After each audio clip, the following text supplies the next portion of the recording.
Hello, David Zaritsky for the Bond Experience. Welcome back. All right, you can see by posters and images and shells, and yes, even the Crab Key Yacht and Beach Club shirt that clearly I got from Crab Key, that we're talking about Dr. No today. This is one of those great debates, and I'm missing something because part of a debate is not talking to yourself. That's a different type of debate, and I'm not a master of that. No, I've got to invite somebody. I've got to invite my brother in arms, Calvin Dyson, back to the show. Hello, David. Thank you very much for having me back. I wouldn't think of not. I mean, what would this be like? It would be me talking for an hour and 10 minutes by myself. How lonely that would be. That's most of my videos, actually. So that's I recommend it. And you do quite well. Yeah, maybe I'll take that up next time. But these debates have been, people seem to genuinely like them. And sometimes we agree on things. Sometimes we win each other over. And sometimes we're just totally still opposed, wouldn't you say? Yeah, no, I think we're coming towards the end of the ones where we're quite opposed, I think. Like, we've had a few recently where, you know, one of us sort of meets the other halfway kind of thing, but I feel like this might be the last of the big gaps, really.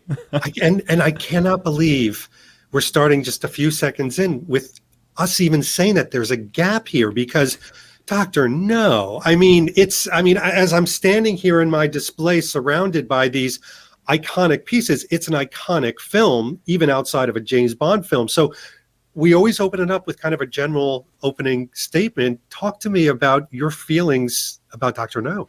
Well, I'm glad we're opening this way because I wanted to steal from you, actually. Last time when we had one of these debates, it was about Octopussy, and you referred to Octopussy as like the big gooey, cheesy pizza kind of entertainment kind of thing.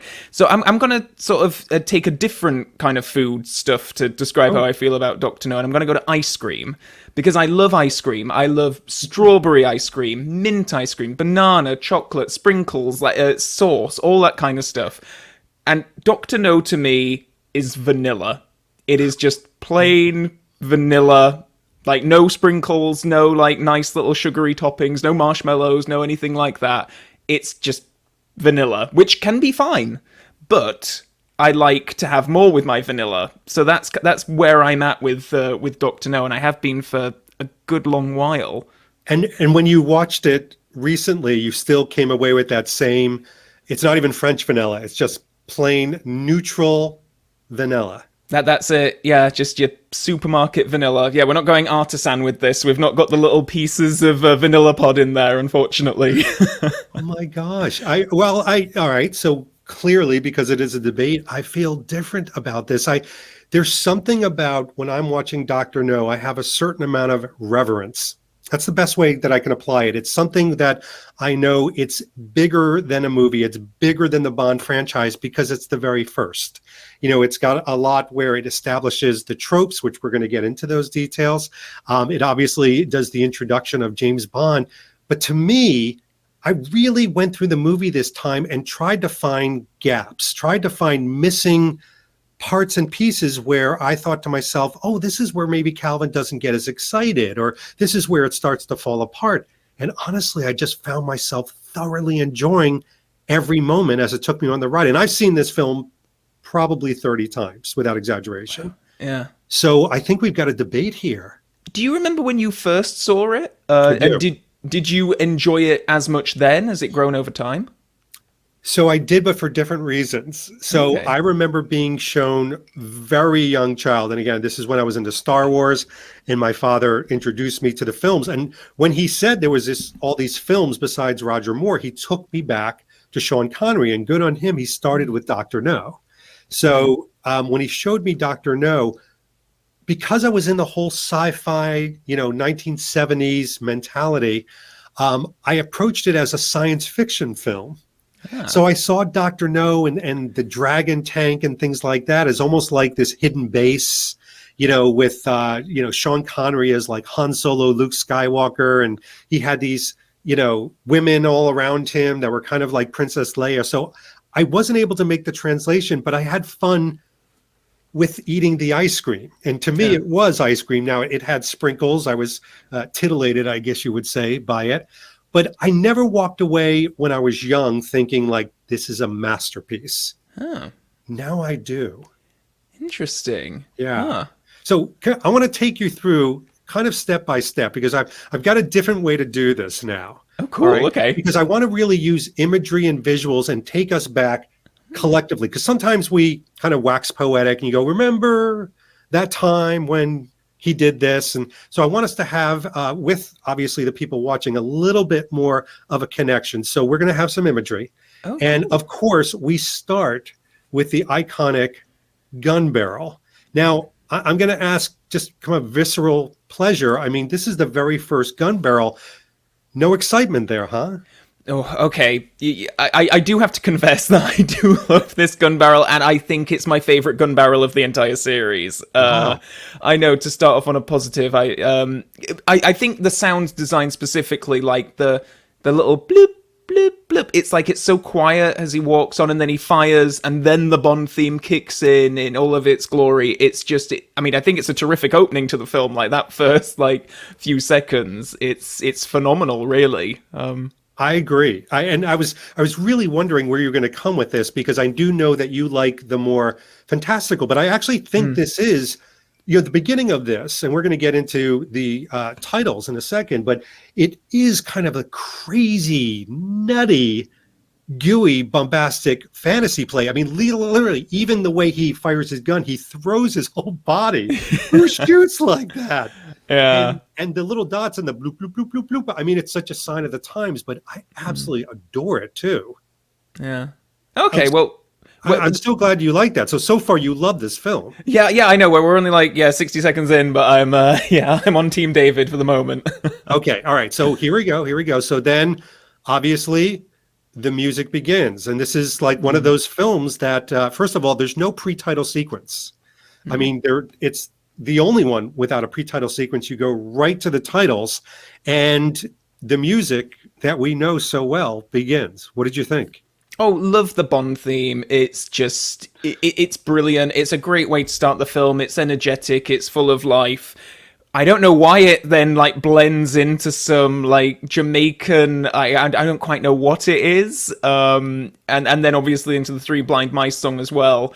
And that's where my sort of excitement and exhilaration takes a bit of a dive as soon as we see the rotoscopes dancing and all of that. It's a bit, yeah, it's odd, I think. It is a bit odd. So clearly I'm stacking the deck right in the beginning, and the movie's helping me do it so well. But yeah, who's going to say that they don't like this theme? But I agree with you. I think even as we get into, like the dots and the sounds and everything like that, this time around, because I had actually seen one of your older reviews where you said, like, what is going on here? With these dancing women and then and the Three Blind Mice.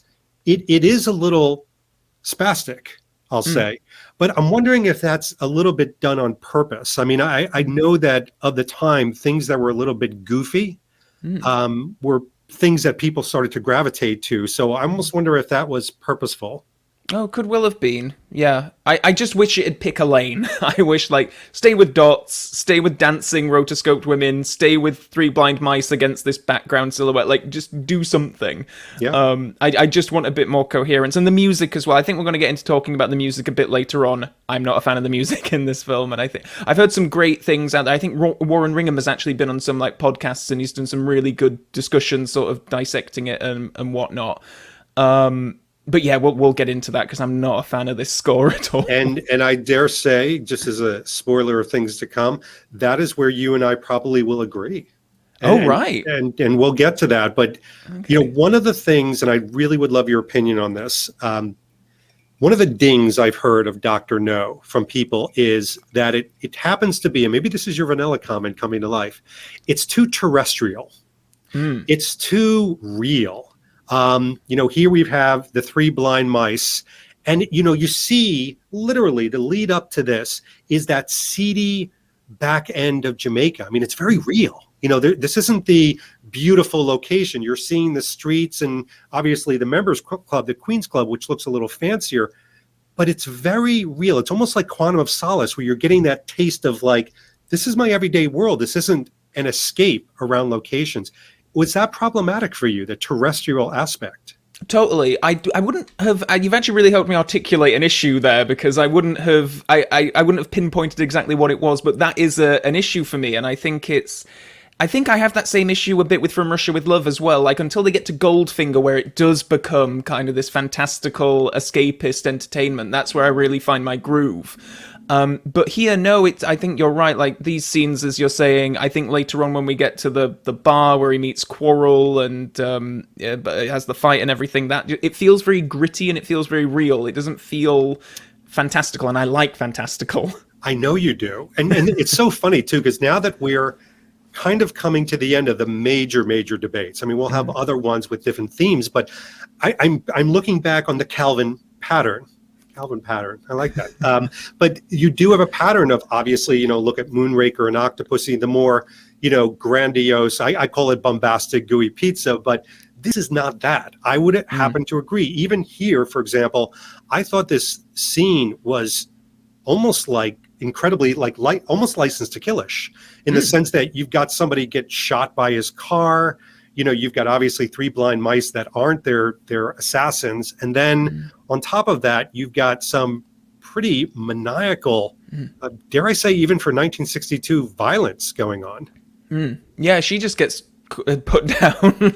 So it's really cold. I think there are some of the coldest kills of the entire series in this one. Certainly up until, I think, License to Kill maybe outnumbers it. But yeah, it's quite a little while before we actually get to Bond as well, which I think it works as this is the first film in the series, and I think it works to kind of build up to his appearance. But I'm not fully engaged, I'll say that much, in some of these opening scenes. And you didn't like her acting? No. And I hated the jump cut when the guy smashes the window and all of a sudden the glass is there and then it's not. And then she's dead. Yeah, so let's do a general jump cut complaint. I'm with you. And by the way, even the ones from Russia with Love, and you can actually look through the series, especially Connery's films, the jump cuts, if they had a purpose to them, if they were showing something in kind of staccato, very quick, but they're not. I mean, they could have just finished the scene, and I'm not sure why they do the jump cuts the way they do. It could be distracting. I'll give you that. I think it's the editing trying to account for pace where they didn't consider it on set, and I think like jump cuts, like for On Her Majesty's Secret Service, Peter Hunt, who's editing this film, directed that film, and I think it works so much better because the director has an editor's eye, and he's putting the pieces together in his own brain while he's on the set. One of my dings of Terrence Young, and I think this is fairly consistent across all of our debates, and I'm aware that this is the third debate we're having on one of his films where I'm the challenger, I guess. Yeah, I know, but I feel like the editing is accounting for mistakes made on set or just trying to pick up the pace that they didn't have on the set. And I think maybe if they had been on the set and just said, you know what, maybe just push that glass through just a fraction of a second quicker, we wouldn't have had to do that. But to me, if I had a choice between bad editing and jump cuts or clearly seeing bad stunt people for Roger Moore, I'm gonna go with jump cuts. Oh, sorry. You might have me there, but still, I think there is a charm to some of the stunt doubles in bad wigs. I love seeing. What's great about that is I can really see who the stunt people are and celebrate them, which is great. Yeah, that's true. But I have a defense that I'd like to put before the court, the Calvin court, and that is all the work leading up to Bond showing up. The other day, I was watching with Danielle, and she had never seen it, the 1972 Westworld with Yul Brynner. Oh, right, yeah. Have you ever seen it? Yeah. Phenomenal film. They do so much where they're showing a lot of this. People just talking. They're not the main characters, but they're showing all this exposition. They're showing basically the audience that this is legitimate. This is real. They're pulling them, I think, by talking with this jargon or seeing all these computers and saying, you are now catapulted. This isn't a movie anymore. This is a little bit closer to the real world. And that's why my defense around something terrestrial is, for me, and again, maybe it's age or cynicism, take your pick, probably comes hand in hand. I love the lead up. I love these moments where you're just seeing people going like, HKQ, HKQ, and do this. Where's this part drives people crazy. But what did you think of this part?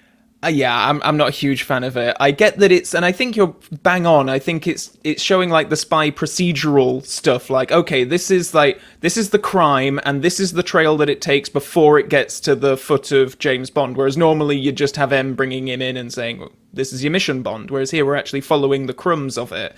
It really bothers me that, again, just talk about the filmmaking, the guy on the left here with the cardigan and the tie, his voice changes, like, in the scene. Like, at the start of the scene, he's got Tiger Tanaka's voice when he's on the phone, and then he puts it down, and then, again, it's just the dubbing that they did afterwards. But, again, just annoys me. Jump cut and dubbing. Yeah, no, we'll hit dubbing in a couple frames for sure. And then we have Sylvia Trench, which, again... the pessimism of this movie, I can't see it when you have such an incredible Bond girl here. I mean, look at that arched eyebrow. It almost looks like a mini stroke. I love it. But I mean, she's so classy, and she gets to connect to one of the most famous lines. What do you think of Sylvia? She kind of fades into the background for me, I think. I like that she reappears in From Russia with Love. I think she works as an example of Bond's womanizing, like, really early on in the thing. She's a nice foil for him in this scene. But I feel like I'm learning about him through her than her as a character in her own right, if that makes any sense. I think she's there for him to play off, basically. Yeah, and I think that's a great point, that this movie, to me, has those strong characters that can introduce a Bond. I mean, what I would hate is if you had a Batman Forever with Val Kilmer as the very first Batman movie, because you're surrounded by all these strong characters. It's like we never got to know Val Kilmer's Batman because of it. Right. Now we're going to get to know Sean Connery's James Bond because it's not a Sylvia Trench movie. Yeah. James Bond movie. That's true. And I'm just gonna put words in your mouth. It'll be the first and last time I ever do it, my brother. You can't deny this line. Yeah, it's phenomenal. It's perfect. I mean, yeah. No, it is really just the cigarette, the build up to finally showing his face when he says it. It is just.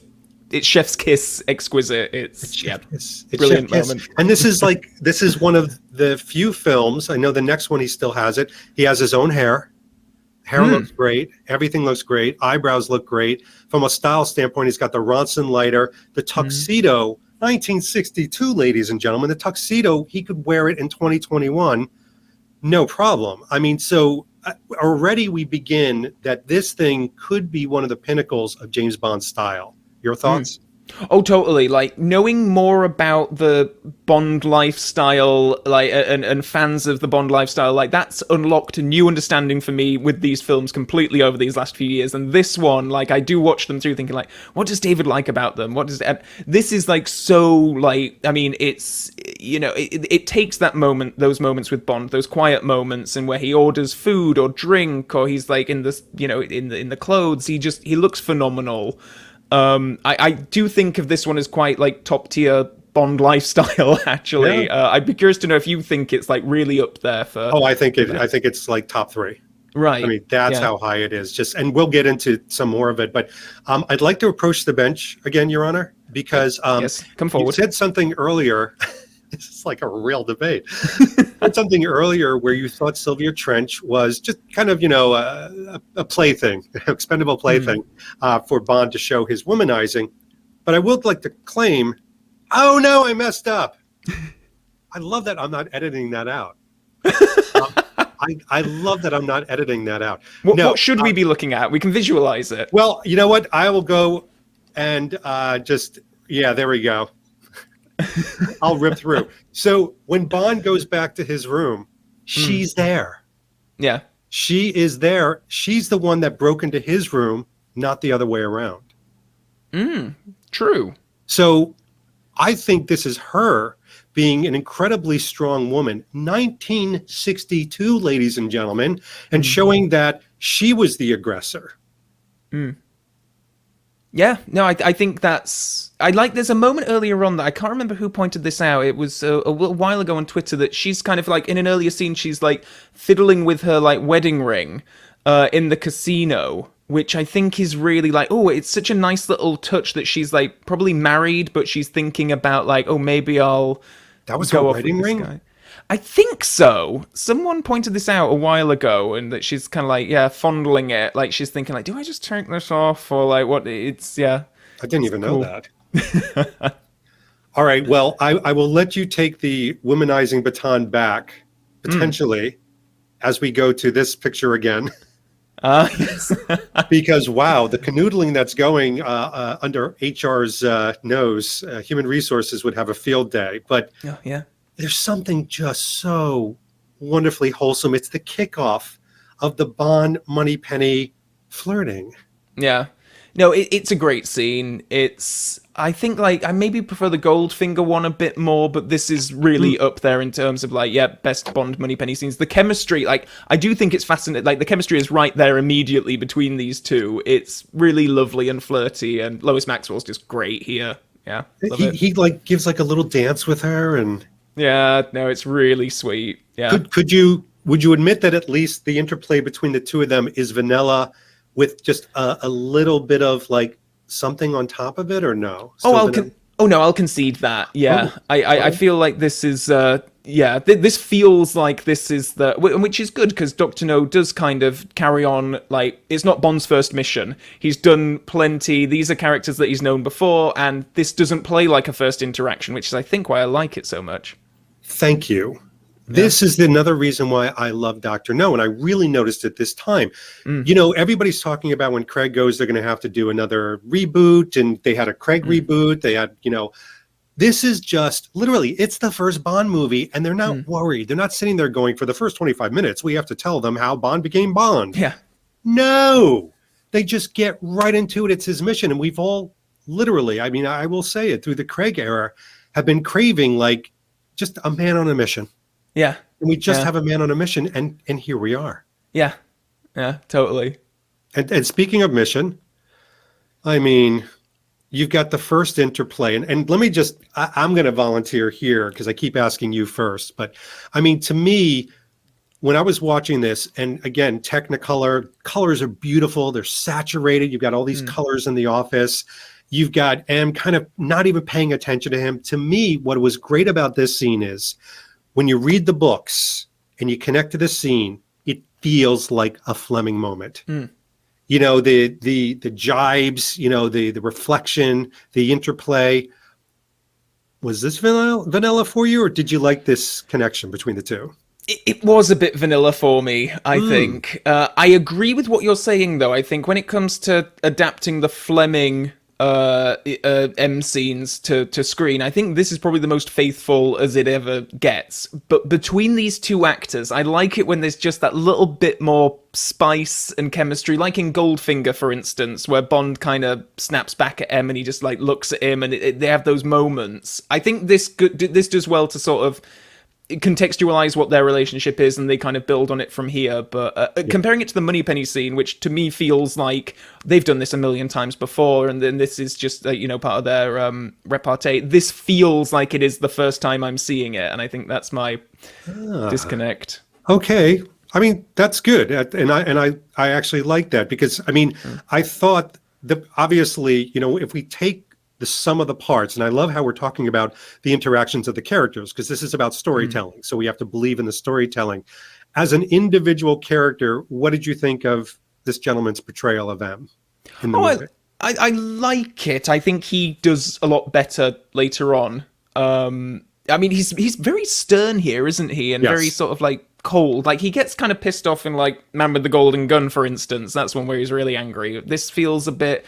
I don't know. He's not so cranky. He's a bit more like stone cold. Do you like it though? In this one? Well, I like it, but I think whoever's watching this right now, I'm wondering if there's going to be two camps, because you've got the camp who loves that almost the humorous interplay, which is a little bit, you wouldn't think that would really happen in an MI6 office, and then you've got like more than maybe the David camp that's like, ooh, that feels real to me.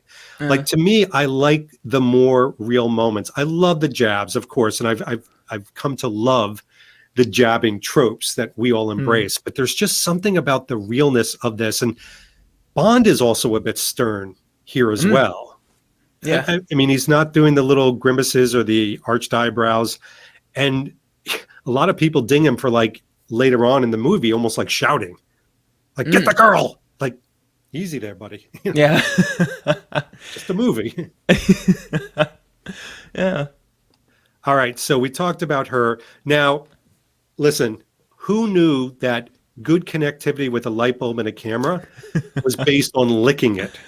I never knew what this was for years and years and years. I thought it was like, is it like some snack that she's got? Like, yeah, I had no idea what this was, but yeah, I think she's a really memorable character for someone who doesn't have that much to do in the film. I think she's actually really good, and I think she was like she worked at the airline or something, right? Like she was. I think that's the story. Yeah, she not was even kind like of a proper profound actress. person. Yes. Yeah. Yeah. Which is amazing because, and I was curious how you felt, and you volunteered it quickly. Some of the ancillary characters, and I wouldn't even call them tertiary or tier 2 characters. That's like M and Moneypenny and Felix. But I mean the really background characters like this, I thought were somehow memorable. And maybe in my mind, it's because they're so iconic to the movie. But I just find that I remember them. They're impactful, if that makes sense. Yeah, no, totally. I think it's really well cast, even in like small roles like this. She's probably my standout above. Well, I'm sure we'll get into talking about like Miss Tarot and Through by Mice, and but she is my standout. The use of the Bond theme in this sequence bothers me kind of because I associate the Bond theme now with like big bombastic, like that's a Bond moment, and him just kind of strolling through the airport doesn't really do it. They applied it liberally. It's almost to the point, I will admit this, when I watch this movie and I hear it so often, like with him just like, walking into a room or, snacking on potato chips, it's overdone, clearly. But what I do like about this scene is once we get away from London, this is where I find Sean Connery does a great job being James Bond, the agent, checking to make sure that a car was or wasn't called for him. It's to me, this film, maybe better than any other Bond film, exemplifies the spy game itself, like subterfuge and espionage and what you should be doing as a spy. And I felt like the writers really took a lot of time to say, in real world, what would a spy be doing? And again, we're terrestrial again, but I love this moment with the phone. What about you? I think you're totally right. It is showing you that procedural kind of stuff. This is what a spy would actually do. I guess it's, when it comes to Bond, I like the shorthand for this kind of thing. I don't need anything more than in Octopussy. He checks into his room, he has a quick look under the phone, and that's it. Like, I'm fine with it being quick moments. This film really does take its time with it, which I know is why a lot of people will really like it. Like, it's a bit more John le Carré than most other Bond films, quite frankly. That's a beautiful way to state it, Calvin, because to me, I almost feel like Dr. No is one of the smaller, more intimate James Bond adventures. And maybe that's why I like it so much. It's cozy. It has these small moments that kind of add up, but it doesn't have the hollowed out volcano yet. Yeah. Yeah. You got to love this guy, though. No, I'm joking. Thoughts? It's a good fight. I think it feels really visceral, actually. That really stuck out to me this time. Like when he flips him over and and he has the cyanide thing and the thing. It's really kind of tough, which is really nice. It doesn't feel like it's staged too much, I felt. How do you feel? I got a little mixed up. I mean, nowadays, as I watch it more, I'm not so much, but I was like, is this guy good? Is he bad? Is he mixed up? Is Bond mixed up? But yeah, this part seemed a little quirky to me. Yeah. All right. So now you've got Bond, and I've got them here. So he's going through all the business cards, which is quite nice. Wow. Yeah. I know. Dent Laboratories. I've got his address. I've got all the little details, which is crazy. But that's so cool. This to me, and now I'm maybe showing the guilt part of this. This to me is a much smaller moment where basically he's just talking about, the Dent Laboratories receipt, the gold, the artifacts. Did you find this a very boring part? Yes. I get it. And again, it's him doing the spy procedural stuff, which is all really well and good, but I just need a bit more excitement or a bit of quirkiness. I don't know if maybe they could have cast someone a bit, as the ambassador or whatever he is, the governor. If they'd have cast, Charles Grey, for instance, I would have been fully on board with that. But it just needed something in there to spice up the scene, and I think they do that a lot more in other scenes, other films. You crave, it sounds like, for this movie, you need something larger than life. And you really don't get the larger than life things until probably towards the very end, maybe not even then for you, but I can see, because as I was watching this and thinking like, all right, you got Terrestrial David and you've got In Space Calvin, which, by the way, those are our new taglines. Just Brilliant, I love it. I one thing I did think about, even from the Terrestrial standpoint, is this is the beginning of all of the things that you and I do as a hobby. Like when we're not working and, being with our loved ones, bond is what we do. So when this came up, I was wondering to myself, is he going to love this or just kind of be meh? But literally, it's one of the first times that Bond is having a martini. He's got the vodka there. He's got the glass ice cubes. I mean, what do you think about these moments where he's making his signature drink? Right, I have two things about this scene actually that occurred to me. Where you specifically came into my brain, I was like, I said to myself, I bet David loves this scene, because Bond is he looks so cool throughout this whole scene, doing the hair on the thing, getting the place set up, taking the martini. His suit is fantastic. Even the bit where he puts on the jacket and just kind of hunches his shoulders a little bit just to get it, does his cuffs. It's just really great. This is the powder thing, even a little like that. No, he's really cool doing all this kind of stuff. I did have a question about the glass that he gets the martini in. Is that appropriate martini glassware? Because it's kind of almost like a whiskey tumbler or something, isn't it? Actually, that is a great question. So that there is just a rocks glass. Ah. I mean, it's just a very, very simple rocks glass. There's nothing too special about it. The one thing is, though, they started out with a rocks glass, then they have a little cordial glass. You actually don't see Bond with a martini glass until later in the Connery films. That's really interesting, because that stuck out to me as I was just curious to know whether would you be upset with that if you got that? Is that just you don't see martinis in that kind of glassware anymore because it's just not part of the theater of it? It's not as fancy as the martini I glass? love it, because to me it all depends on where you are. Mea culpa. In Jamaica, maybe they drink their martinis out of rocks glasses. Now I will say this has taken it to a whole new level. I should have brought it down, but you see that ice bucket? Yeah. So it's an 8.5-inch ice bucket with a 4-inch wide berth, and it's curved down, which is very rare and very specific to the early 1960s.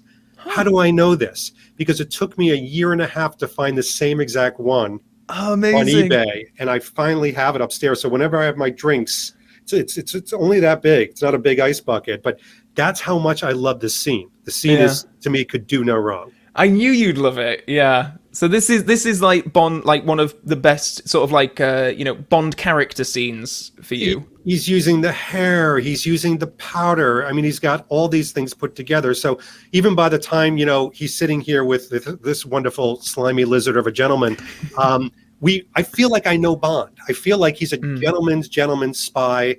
I don't even see him as an assassin yet, but this guy is going to prove us wrong. But all right, Professor Dent, what do we think?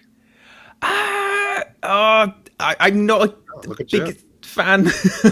I think this is another one where I think if they'd have cast someone a bit more colourful, a bit campier in the part, I would have enjoyed the character more. I want him to just be a bit more larger than life, because that's what I like in Bond films. Yeah. I like my Christopher Walkens and my Jonathan Pryces and all that, whereas this is just a little bit too muted, and he's really the main villain for about an hour of the film, because Dr. No comes in so late, so we really just have this guy to hate on. Yeah. I don't love him. How do you feel? I wouldn't say love, but whatever's just below love. Yeah. I really appreciate. And I'll tell you what I do like about him. First of all, he's got these wonderful frog-like expressive eyes, and this wonderful kind of, character actor's nose. So he almost, appears a little like I said, lizard-like. I think the casting department said we need to have somebody kind of slimy, who looks evil, who sounds evil, because he does have a significant role in the film. I love his expressions. And even when he's trying to be cool and, talking about, oh, that secretary was very nice, all the way through to when he's holding the tarantula, I can appreciate those moments because the guy, to me, is being 1962's over-the-top acting. So I actually felt that a little bit more than maybe you did. I've never thought about the eye thing before and like his nose and stuff. And looking at this now, he does kind of look like someone took Peter Lorre and like stretched him and sort of made him taller and thinner. He does have that kind of, his eyes are kind of far apart. There's something, kind of Peter Lorre. He's like the human form of a Skeksis, from Dark Crystal. It's like, Oh, brilliant. All right. So then we've got the meetup with one of our favorite locals. And I'm really curious to get your opinion, not just on Quarrel as the character. Of course, you can talk about that. But the interaction. I mean, this is their first interaction.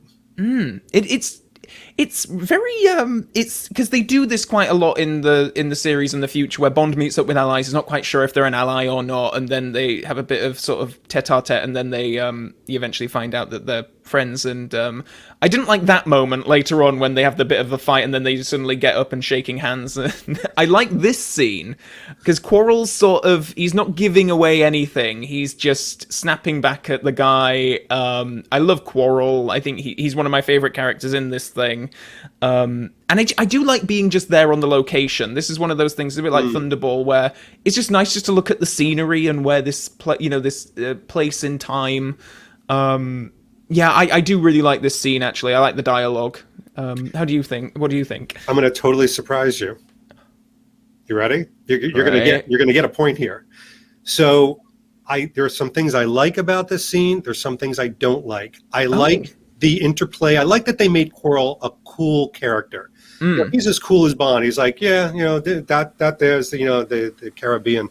I like the interplay. However, when they have these slow moments, like when Bond is following Quarrel, and clearly Quarrel can see him following it. There's not much. It's just a dock there. The music is terrible. Oh, yeah. It's like that, bum, bum, bum, bum, bum, bum, but it's in the background. It almost sounds like someone's playing a record player on the dock. And by the way, now we should talk about it. The whole movie's like that, where the soundtrack is just, it's weak. Yeah. Would you agree with that? Oh, totally. Aside from, I like Under the Mango Tree as a song. I like the Bond theme, but for the most part, the music feels to almost like it's like 1950s, like public domain something that they've taken from a vault somewhere and shoved it on this. Particularly later on, some of the scenes, it just feels so. If this had that really classic John Barry sound to it, I think it would be a notch or two above, because it just makes it feel so less modern as well. Like, I think when you go to From Russia with Love and you do have that beautiful soundtrack, it updates it more. Whereas here it feels like a bit of a throwback. It feels almost like it's 1955 or something. And what killed me was, and I think you said this in one of your older reviews, is it's almost like the music, when it could be heard, and it was profound, it was used for humor. It's like, yeah. It's like, no, like, you're giving me all this like real terrestrial thing. A poor woman's laying on the floor, puss fella, there's like, wow, blade knife that goes. By the way, this is a fun prop. So this is like kind of the switchblade you see back like in the 60s. Yeah. Probably. Oh my god! Oh my god! I literally caught that. This record was going to take a turn then if you'd have cut off a finger. Gosh. Well, at least I'm done with children, whether I want to be or not. And I'm going to put that down. That's why David doesn't play with knives. Wow. Oh, that was exciting. That was exciting. I got a little bead of sweat from that. Look at that. Well, I will say, though, what I do like about this is it's an introduction to what I believe, and this is why, again, I love this film, is my favorite Felix. I mean, this Felix, to me, we talk about spin-offs of these other characters. If it was Jack Lord's Felix Leiter in a spin-off where he was this cool character, CIA, smooth-talking, Felix Leiter from the CIA, this guy would get my ticket purchase. But what did you think of Felix? Yeah, I prefer. I'll say it up front. I prefer David Hedison and Jeffrey Wright in the Oh, part. Though I would take both of those guys over. hey, James, my wife died. How about you? This nurse is a real looker. That David Hedison? Yep. Oh, Even okay. that. Yep. I would. I mean, I like Jack Lord. It's kind of weird because he I know he was kind of like a star. Was it Hawaii 5-0 something? He wasn't like a star that? yet. Oh right, okay. 5-0 was a couple years later. Oh, interesting. Okay, Yeah. because this does feel like most of the other Felixes in the series feel like supporting characters. This guy feels like we could follow him on his own adventure somewhere else while Yes. Bond is on Crab Key. And I guess maybe that's why they decided to go with sort of, in like Goldfinger they recast with sort of like a middle-aged guy, I guess. But I like him. I just don't love him.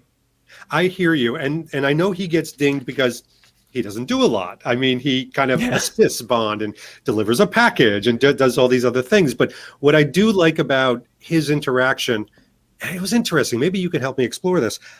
When he's around, I find that Sean Connery's portrayal of Bond in this movie is a bit more harsh. Like I said, he's like, sitting at the table, is like, get the girl, do this. Hey, what about that?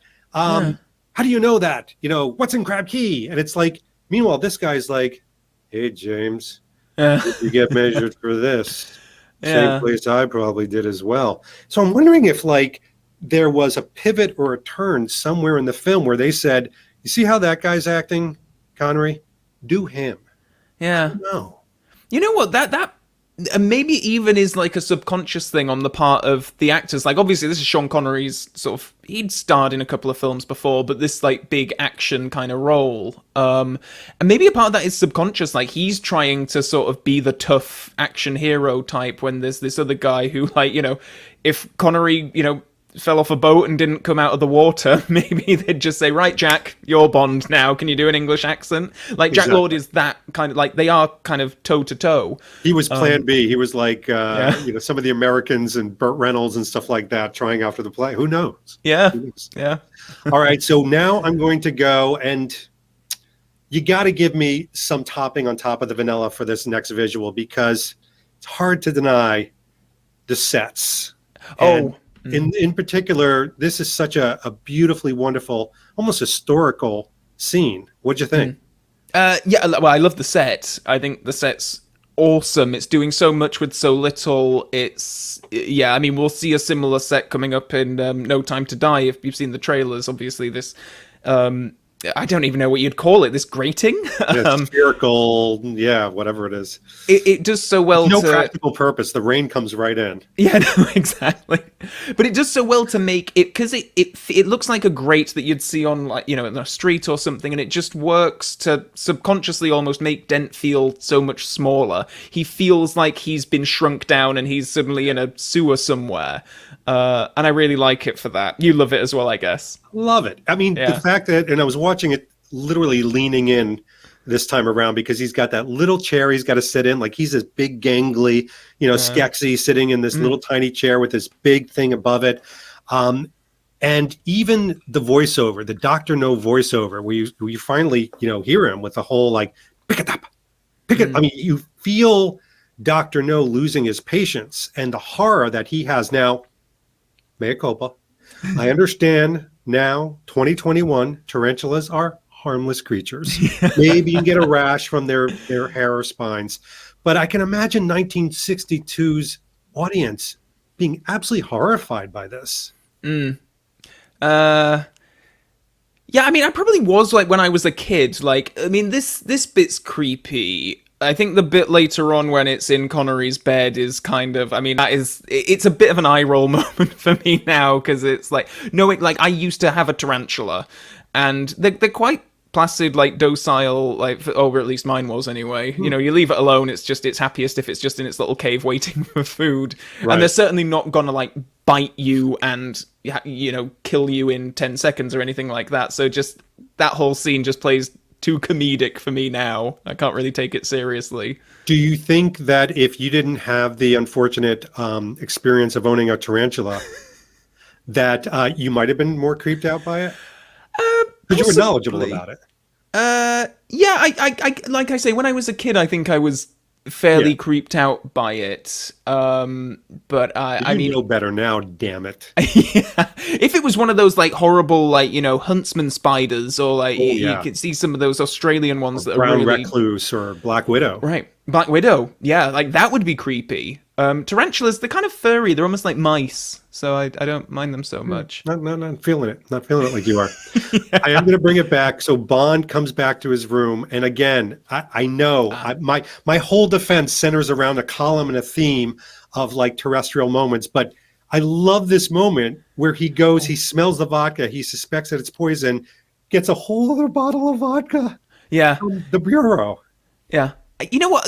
I'd completely forgotten about this moment, and it only like watching it this time, I was like, oh yeah, that's really good. That he knows someone has been in his room, and he's like taking over the other vodka as a precaution. Yeah, really nice moment. Really, really Yeah, nice. it's almost like this just in case type thing. Right. But despite all of his best, laid plans, Calvin's pet spider shows up, All right. and you found it ridiculous. I do, yeah. I just can't take it. It's the glass as well. The fact that you can tell that there's just a glass plate pressed against Connery because the spider's shadow isn't even connecting to it. But I'm curious, does it work for you on some level? Like, obviously, you know this about tarantulas now. There we go. Tarantulas are just the sweetest You've got a pet too. little creatures. Yeah, it works for me in the sense of the suspense that they build up. I mean, he really does look like he's horrified, like a 1962 person would, in their right mind, would be horrified by this. But nowadays, you're right. I do see the special effects, the other person. But I'm sorry, if you're looking for something fun, when he takes that shoe and they're doing the beat of the music, the dun dun dun, I find that absolute gooey pizza. Yeah, it's like Mickey Mouse like scoring, isn't it? It's like cartoon, like dun dun dun dun dun. But again, that just sort of it just highlights the ridiculousness of it for me, because it's like it's like a punchline to the scene. Well, I don't think you were alone even back then, because there was an interview that I watched or read that they were a bit horrified, the producers, because when they watched it in front of an audience, people started laughing with the shoe thing as opposed to it being, disturbing. Wow. By the way, one thing, I don't know if you noticed this, but it's such a cool Fleming moment. In the book, when they talk about like the centipede and stuff like that, which is supposed to be the same scene, they say that Bond was so horrified after he kills it that he goes into the bathroom and gets violently sick. He just throws up. In the movie, you actually see Sean Connery go into the bathroom and like lean down as if he's getting sick. That has never occurred to me, but you're absolutely right. That's Yeah. really nice. I think if it had been a centipede, I know that they're probably more difficult to wrangle, so it doesn't make sense from a production point. But if it had been a centipede, I think I would have had a bit more, fear. Something, I don't know. Centipedes would have been creepy. All right, so let's talk about the special effects, because I mean, a part of it is that obviously we're born into an era, and this is something where, well, we just have to talk about it. Yeah. What do you think? Well, I want you to start with this, actually, because I have a feeling, you know where I'm going with this. I don't know where you are going to stand with it. I mean, I think it's a bit ridiculous. I think that the rear projection is, even for its time, it's a little weak. But I think a few Bond films have had some weak rear projection. And then, of course, the pantomime driving that he does, which is basically just turn left, turn right. I will give him, he has a really stern face on, so I'll give him that. But that's all I can give him in this scene.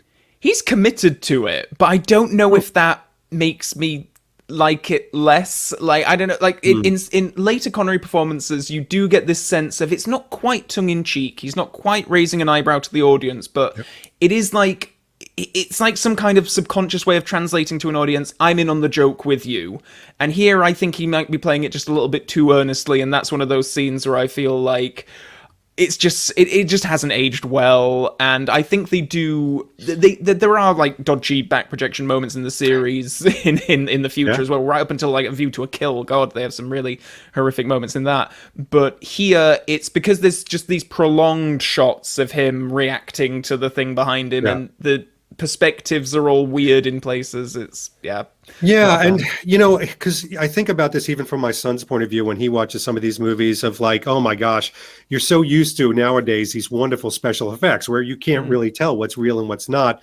But I will say, even for back then, I've seen some good rear projection, even in Sean Connery movies, like some of the Gulliver stuff and Darby O'Gillis and the Little People. Some of that was like genius movie magic. The problem I have with this scene is the car looks gargantuan. Yeah. In back of him.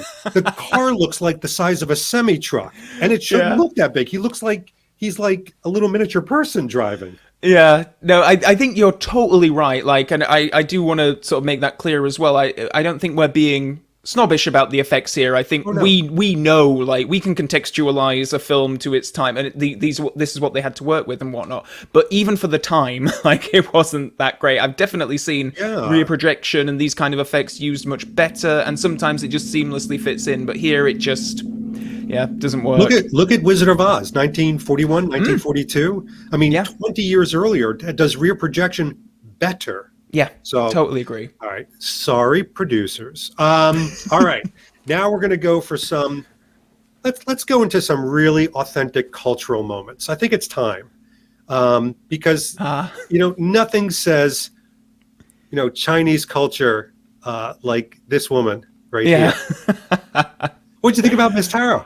I'm not a huge fan. I actually wish that they'd somehow figured out a way to make this the photographer lady, or something. I wish those characters had been merged in some way. I don't know if because the photographer lady just gets off kind of scot-free, whereas Miss Taro. I think this scene works well for showing Bond as a cruel son of a bitch, because he's like, I think he sleeps with her twice, in this bit, or it's implied anyway, and he's, he knows that he's dobbing her into the police. It's a very sort of like cruel thing, but I kind of like it from a character perspective anyway. I think it's a really good, again, similar to Sylvia Trench, actually. I think she exists as a good thing for his character to be developed on, if that makes any sense. But how do you feel?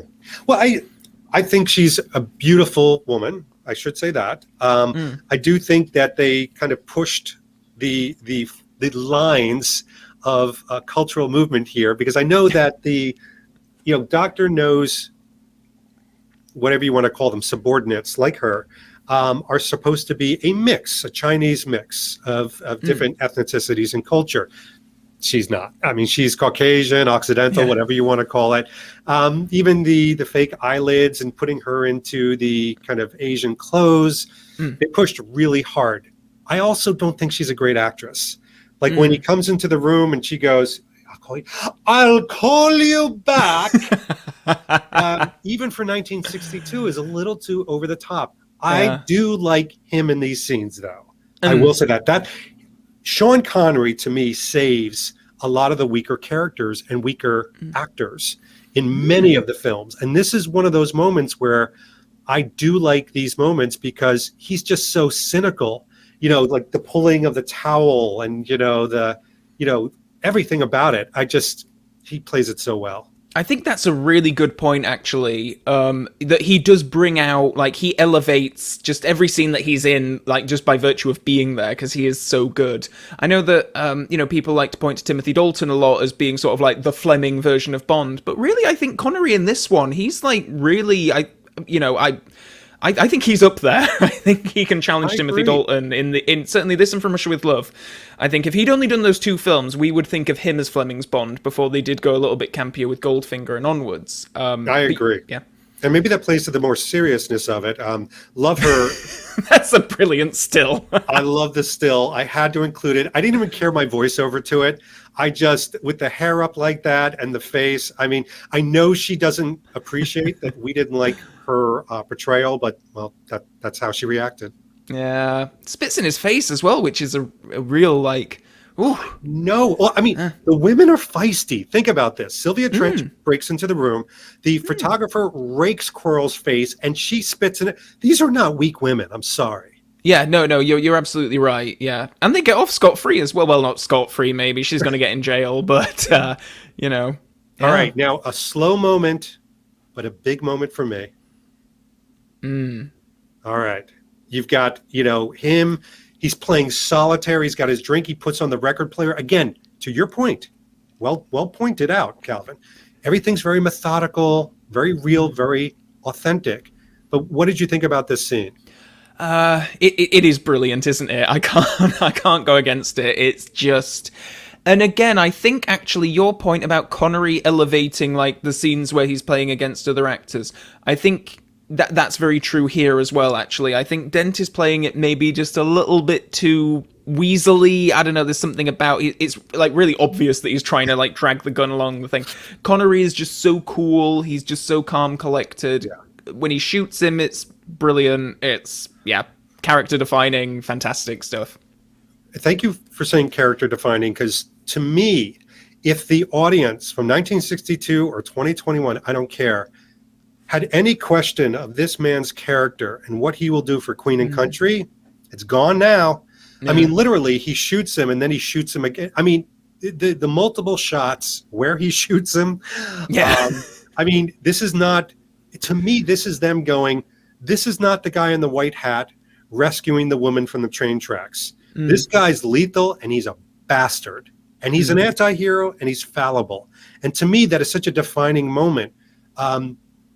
If it was a vanilla ice cream, even without a cone, like in an ugly cardboard cup, you got to put a little sprinkle on it just for the scene. I think maybe it's one of those where there's a little bit of bubble gum like in the middle of it when you kind of lick through to the core of the scoop. Calvin, who hurt you? Bubble gum and ice cream? Have you never had a screwball? I have, but it was in my early college days, and it had nothing to do with ice cream. Oh, that's together one word. No. So, what is it? Exactly? It's like a cone of ice cream like that, and you eat your way down, and then in the bottom there's like a little bit of bubble gum, so you can eat the bubble gum. I'm going to look this up. This is a real thing. Screwball, yeah. You know what? I don't even know if they still make them, but I did have them a lot when I was a kid. I am going to hunt high and low for this, for sure. You will hate them. Yeah, I don't think I would like the combination, but here's what I do like the combination of. I'm going to fast forward just a little bit with the very scintillating travel that Quarrel and Bond does in that boat as they go towards I'm pointing to the wrong side, grab key. And of course, you've got Bond does something very strange to me. It was strange to me. I'd like your opinion. But he actually gets there and he falls asleep. He goes, let's get some rest. And I'm thinking like, did you just get to this bad guy's island? You're going to go to sleep now? Yeah, it's weird, isn't it? It's, it's odd. But it does give us one of the most iconic sequences in, I mean, I would say all of cinema, really, not even just Bond. Like, I think this scene that is going to come up transcends all of that. Yes, and we're going to hit that. First of all, as you can see, I have a mild representation of it. But what did you think of his blue on blue on blue outfit? It's a bold color choice, I would say, to match so completely. I mean, I probably like them in isolation. I don't know if I'd wear them together. Is kind of my thing. So two things I want to tell you. A little bit of useless Bond style knowledge for you. I know you collect it. There's no such thing as useless Bond style knowledge. Thank you. Oh, chef kiss. So first of all, during that time, actually up until like probably the mid 80s, one color outfits for men, not just women, were actually very avant-garde. They were considered very Saint-Tropez. They were considered very European, but either all black or all blue, sometimes even more vibrant colors. And the second thing I'll tell you is, allegedly, this was a costume choice of Harry Saltzman, who, as you know, was a circus guy who loved to wear only one color. He wore reds, yellows, whites, and all blues, if you look at his outfits. That's I it immediately sprung to mind that still from him behind the scenes of, I think it was Live and Let Die, where he's just wearing all red, looking like he's on the way to Christmas pageant or something. 9 times out of 10, he wore all the same color, and that was from his kind of circus avant-garde days. Interesting. Yeah, there you go. File that away. The other stuff. But you hinted to something that is just, la-dee-dee-da-dee-dee, la-dee-dee-da-dee. I mean, my gosh. Landress? Talk to me. Just perfect. I mean, she's one of those, like, if I really put on my film critic hat, I don't think as an actress she's not going to win any Oscars. I'll say that much. But that doesn't matter, because sometimes there are just actors who are superstars, and she is one of those people where it's just everything about her, just her on-screen charisma, her chemistry with other people, everything I've ever seen her in, she elevates it. I think she's just a stunning presence. And here, when she comes out of the water, it's chef's kiss brilliance. It's absolutely iconic. It is actually amazing, and I will tell you, you have to remind me for a second. Have you ever been to Jamaica? No, never. No. So when you go to this location and you see it, and you see that it hasn't changed, and the beauty of it, her beauty is obviously unrivaled, except for my wife, just in case. She's upstairs hearing this, except for my wife. But the beauty of the surrounding area is unbelievable, and it hasn't changed. You still have the same falls, the same flowers, the same trees. And this is one thing that I think this movie does so well. It doesn't jump around the world. I will say that. It's not like From Russia with Love or Quantum of Solace that's going to like 9 different locations. But the one location it does focus on, you do get a really good sense of the true beauty of it. Yeah, no, I mean, this is why I loved your videos, that when you, on your recent trip to Jamaica, when you did videos in some of the locations and whatnot, it was fascinating seeing it compare, and it's like, oh my God, it looks the same. It's like, it's crazy that it's, nearly 60 years later. God. It's fantastic. Yeah. And I love that they put this maniacal, egomaniac bad guy in the middle of this paradise. The yin and yang of it is really good. But some things are yin and some things are just yang. So we have a problem, and we have a dubbing problem. Do you know what I'm talking about when I show this? Yeah, I think so. Yeah.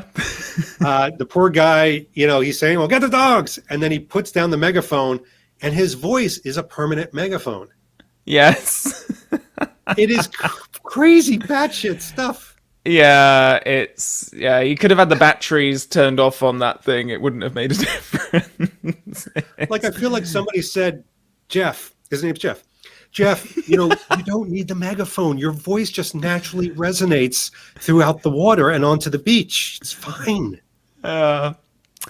Yeah, and it's that same, I think it's the guy who, I don't know the guy's name, but he does like Tiger Tanaka, and he does a lot of Bond voices in these early films. In fact, I think even going on into like the 70s and 80s, and it's just that same voice that I just get sick of hearing. Yeah, and again, this is one of those kind of very real moments before we get to some of the more unreal moments of like, you could see this area being policed. I mean, I will tell you, when you go to Laughing Waters in Jamaica, it's policed by people. I mean, there are guards there, and they're not saying they're going to sick the dogs on you, but it's a private government-owned area. Where it starts to get a little fantastical for me is when some things come together, and these 3 band of merry people.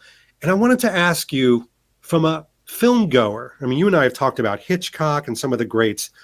When they bring these 3 together, what did you think of the 3 of them as kind of a unit? Does it work? Is it just happen chance? What do you think? Oh, I quite like them, actually. And it's very uncommon in Bond, really, that you see that it feels like a real adventure. Like, I don't know. There's something quite odd about it. Bond's obviously paired up with the Bond girl quite a lot, and he has allies like Quarrel and whatnot, but I don't know, there's something quite nice and adventure feeling about these 3 coming together and going through this island, and they go through all the various trials and tribulations. How do you feel about the 3 of them? I love it. I mean, because Okay, cool. I also feel like it's like the best, Avengers film out there is where they all bring something different. Their personalities are also very different. One thing occurred to me as I was building kind of these slides. Anybody who says, "Oh my gosh, what they do to women in these James Bond films is just horrific." This was a very strong, athletic woman. And yes, excuse the pun, she's obviously very titillating, which is amazing for a 1960s film to have a see-through top like that, by the way. But look at Connery. Connery is like, I'm just going to say it. He looks fantastic. He looks handsome, attractive. Don't tell me women didn't go in the 1960s to see men like Connery up on the film, or men, quite frankly. What I'm saying is, I think men and women, both gorgeous things in these movies. I think that's spot on. Like, yeah, I mean, because Connery has his shirt off for quite a lot of this film, and he's in really good shape. Like, he looks really, yeah, his chest hair is all perfectly, yeah, I'm not sure if there's manscaping going on, but or if it's just natural, but it looks, yeah, brilliant. I mean, his treasure trail is really obvious. Yeah, it is, isn't it? It kind of looks like a tree. And if you look at later films, he definitely has hair on the side, so there could have been a bit of manscaping. I mean, he had hair everywhere on his back. But hey, listen, you know what they say: bird doesn't nest in an empty tree. So love it. That's just what they say. All right, now we got a Calvin part, or do we? What did you think of our dragon friend? Oh, I like it in theory. In practice, it's a bit. They just weren't quite. They didn't quite have the money yet to make it work, and it kills Quarrel, which makes me very sad that I know he goes up in flames. It's like a Bond barbecue, but not in a good way. I know. I will say, like, this is a bit of a general comment, but just on the action sequences themselves in this film, I feel like it does. There's more thrills in him fighting the guy after he picks him up from the airport. There's more thrills in shooting Dent. It's much smaller. When they try to go big with the car chase earlier on, with this dragon tank coming in, it loses me. I feel like they don't quite have the money or the expertise yet to make it really exhilarating. Interesting. I do like this part just because I think it's iconic. I don't think I like this part, like you said, if I was walking brand new into this film, that I would walk away saying, remember that dragon part? That was amazing. Yeah. I think it just served the purpose of getting rid of one of the characters and, you know, kind of putting a notch into one of the legends that the Islanders thought of the dragon. That's about it. Yeah. But they're captured and they have these amazing showers. Yeah. If only they had these in Chernobyl, like, people would be so... I don't know why. This is going to be a very controversial statement. I don't know why people were freaking out so much in Chernobyl when they just could have had some soap, a brush, and 3 showers lined up on a treadmill. Have a good scrub. That's all you need. Why complicate it? Why wear all that hazmat when you could put plastic vinyl with a fishbowl and a laundry filter on your face? All right, talk to me. This is like crazy, an insane, even for 1962, but certainly today. I mean, it's like Oompa Loompa-ish, but I kind of love the sets and the people walking around in colored uniforms. And now I see it's happening in No Time to Die. But upon this viewing, what did you think of this scene? It's really weird because it felt really long to me this time. I don't know why, because it's like I mean, yeah, I was curious to wonder, like, surely even in the 1960s they must have known that radiation, it was going to take more than a shower to, like, you know, get rid of it. It's not really. It's really odd, but it makes these two very beautiful people take off a lot of their clothes. So maybe it was for that. I don't. It did. They did take off their clothes, and you almost get a peek of something, but not really. Yeah. But it had a flavor, and we're ruined now. But it had almost an Austin Powers flavor of like everything being labeled like cleanser, you know, bat cave, bat phone. It's like it's a little too much. Yeah. No, I agree. It's and they could have just, you know, kept on rolling through. Yeah. Calvin, do you mind? I mean, we've been talking for a while. Do you mind if I just get comfortable for a second? Because I've been sitting here like I feel so formal. I'm just going to put on a robe real quick. Oh, I love by that the you way, have this that. is. I did take this from Dr. No. He was pretty pissed about it, but I hear from people that he's not going to come. And I very rarely take things from hotels, but in this case, I did make an exception to take this. I look like Cookie Monster with this on. It looks so comfortable. You have no idea. Yeah. Oh. No, I regret not getting that. I was thinking about it for so long, and then they went out of stock here. Now, if the sisters could only bring me some coffee with some knockout drops, that would be amazing, amazing. But we've got to talk about a particular scene, because I remember, and this could have been in an older review of yours, like the whole, like when they get into this part right here, and they're kind of luxuriating, they're being, taken care of, let's say, by Dr. No. This was not a favorite part of yours. I guess not so much. I feel like from after the dragon tank sequence up until actually meeting Doctor No, I just want to get there. I just want to get to Doctor No, and I don't feel like I'm getting, I don't feel like it's building suspense. But I was thinking, I bet you love this because it's Bond eating and drinking. This is like the lifestyle Bond movie. If you Yeah. love this stuff, I mean, yes, I've tried to source that cup and everything to no avail. But I mean, what I also like about this, and it gets dinged for this, is that Dr. No, I think, really wants to inspect Bond. And he does that in the book. Like, this is where they took Fleming and applied it to the film. So he wants to inspect him. Well, he's not going to like look him over and tell him to disrobe. He's going to knock him out and come in there, and like he takes down the cover. It's actually a very creepy scene, showing the shoes and everything. Yeah, I like that little bit. I just feel like it takes a while. I kind of like Sister Lily and Sister whatever her name is. How charming, Yes. how sweet they are. I love them. They're creepy. They're like shining creepy. And then Yeah. they get them dressed for their fineries, and then there's your man. Now, this movie, I know for a fact, and I want to get your opinion on it, gets a little beaten up because, my gosh, he doesn't appear until how long into the movie? Like 75% through? Yeah, something like that. Yeah. Does that bother you, or is the reveal worth it? Oh, I would have wanted him in sooner. I would like, I get that it's this big build up to him, but because I think he looks really cool. I love his hands. I love everything about the performance. I just want more of it because he's in like 3 scenes, basically, well, 2 scenes almost. I mean, it's this dinner scene and then later on. Yeah. And I just want more. I just wanted more of it. How do you feel? Same. Yeah, right. I mean, as much as I love this movie, I love his portrayal. I love the hands. I love the interaction between him and Bond at the table. I think it's one of the best bad guy Bond interactions, very much like the book as well. Maybe that's why I like it so much.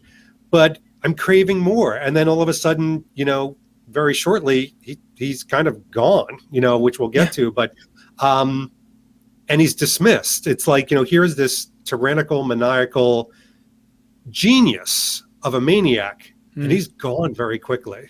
Yeah. And that's just disappointing. I just want more. I agree. Well, that's good. You want more of that. And all of a sudden Bond goes from the luxurious bathrobe moments, let me take that off, no more of that, and he is just being pelted. And this is like right out of the book. I mean, and I know you've read this book too. But what did you think of the moment where he's going through these like trials and tribulations? Suspenseful or a sign of the times? I would have preferred if it was more like the book, because in the book, that Dr. No is intended to put him through this, and it's like a test, and it ends up with the giant squid, and maybe I'm happy that they didn't get to the giant squid, because I don't think they'll have had the money to make that look good. I don't know. Would you have wanted a giant squid? That's a great question. I might have done in like 10 years' time with like 4 times the budget that they've got. Stan Winston or something like that. Yeah, exactly. But in this, it's because it's weird because you don't know if it, like, should he be here? It plays as if like he's just using his own ingenuity to try and get out. But then I don't know what all the water is. I don't know. I think there's some really nice moments where Connery's like touching it with his hands and then he's like blowing it, and yes, it's obviously very hot. But I actually found this very stressful. I mean, in a good way, just that I kind of lost myself. I forgot I was watching a movie, which to me is success on their part. And then the sound effects were so disturbing, like the echoing that was going on in the openings and the rushes of the water. And, it almost got to the point where when he gets to this part, by the way, what a crazy still. I mean, I didn't even notice this in the movie, but the screaming and the agony of it is just, it's amazing. But what did you think of this kind of disguise/fight scene that goes on here? Oh, I'm not a huge fan of it. I just wish it was a bit more. It's tough because they're behind these sheets and you can see it really well in this still. You can't see it so well in motion. Yeah. And it has that great villain irony of his metal hands means that he can't grip onto the metal to pull himself out, and it's kind of his own demise, which is nice. But I just wish it was a bit better. I don't know. How do you feel about the climax? I like the climax. I think it errs on the side of a little bit of goofiness with all the disguise, but I do like the demise of this bad guy. I've seen a lot of Bond films where the demise of the bad guy is just okay, but it's not something that I really gravitate to. What I was more confused about was, they showed these types of things where I almost feel like they had scenes that they filmed. Like, I know they filmed the crab scene and some of these other things, but maybe they looked a little too fake. But it's like the damsel in distress thing would have been great with a little bit more setup. Like if Dr. No, maybe this is to your point, if they showed Dr. No standing over her saying, now, my dear, we will see how you deal with the pain and the pleasure of blah, blah, blah, blah, whatever. Yeah. Like, to me, that would have been a more like, oh my God, you got to save her. But he kind of just shows up and saves her. Yeah, I completely agree. Yeah, you do almost need that, like, Darth Vader coming into Princess Leia with the droid with the syringe or something. You need something yes! I need some context for what is going on here, because I guess the plan was to drown her slowly. It's a brilliant set when they come into this little bit, but would have liked a bit more of that. I agree. And then it ends, and it's interesting how it ends. It ends like many, if not most, of Connery films and many of the Bond films, with Bond with the girl in a boat, strangely enough. I mean, which is just an interesting and weird trope that I don't know if the entire audience realizes that's what happens. But, I do like the ending because, to me, the opening of this film was very terrestrial. It was very natural. It was of this earth. And then suddenly you're back of this earth. There's nothing crazy. They're not floating, no offense, in outer space, or in an iceberg, or attempting re-entry. It's just Bond in a boat after kind of escaping Crab Key from exploding. But what did you think of the very ending? It's sweet, isn't it? It is quite sweet, nice. Like vanilla ice cream. maybe a higher end vanilla ice cream, maybe. I quite like it. It's quite sweet. I do actually kind of like the music when it builds up to the end. I know that it sounds really old fashioned, but it's quite sweet. But we like those old-fashioned films. I mean, it is a 1962 film, for goodness sakes. Yeah, I know, but there's just something so, like, even the very next year when they get the John Barry from Russia with Love score, which I love, it's one of my favorite Bond scores ever, and it just feels so much more it's not even about feeling modern. I don't know, it just feels so timeless, maybe. Whereas this feels like it's of a time, and that time was before this film was made. So, all right, for the last hour and 15 minutes, we've taken a travel to just a few locations, but talked about Dr. No. You started off with the whole discussion of this was the ice cream flavor vanilla, which most people will say is not a compliment. In fact, I'll go off to say it is not a compliment. After this discussion that we've had here, after the evidence before you, is it vanilla, or could you add an ingredient or two to spice it up?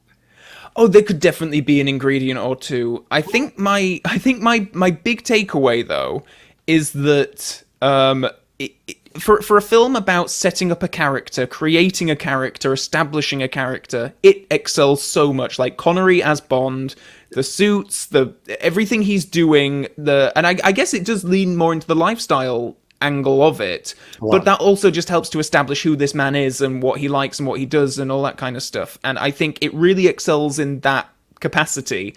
It's just, I just needed some action sequences that got my blood racing. I just needed a little bit more camp that comes with almost all of the later Bond films. And it's just missing some of those more fantastical, fun elements for me. I just thought of something. Something just occurred to me just through this discussion today, which I've never known about you. I've known you for a long time. Goldfinger seems to be the only film of the Connery era that you really connect with, because we've talked about Thunderball. Oh boy, have we? Well, maybe.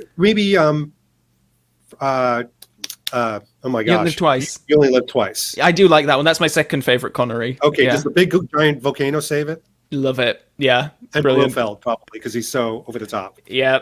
But no, Goldfinger is by far and away my favorite Connery, because, like I say, this is the third Connery one that we've covered on your channel, where you're very much the fan and I'm less so. And it's all the Terrence Young ones. I don't know what. Terrence Young. And Terrence Young, many people say, even the actor Sean Connery admitted that Terrence Young really was James Bond, but maybe that was connected to more the lifestyle and the real world Bond, as opposed to the, Calvin wants to go and have fun, because Calvin's got a pretty stressful life.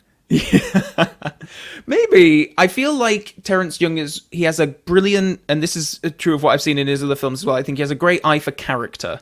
And I think he's great at establishing character, casting just the right people, just in terms of telling a whole story, a whole adventure. I think he's lacking. But you disagree with me. This is like, you really like this one. I love this film. And I'm ruined. We talked about this before. Like, what can ruin a person or make them like a film better than the film should be liked?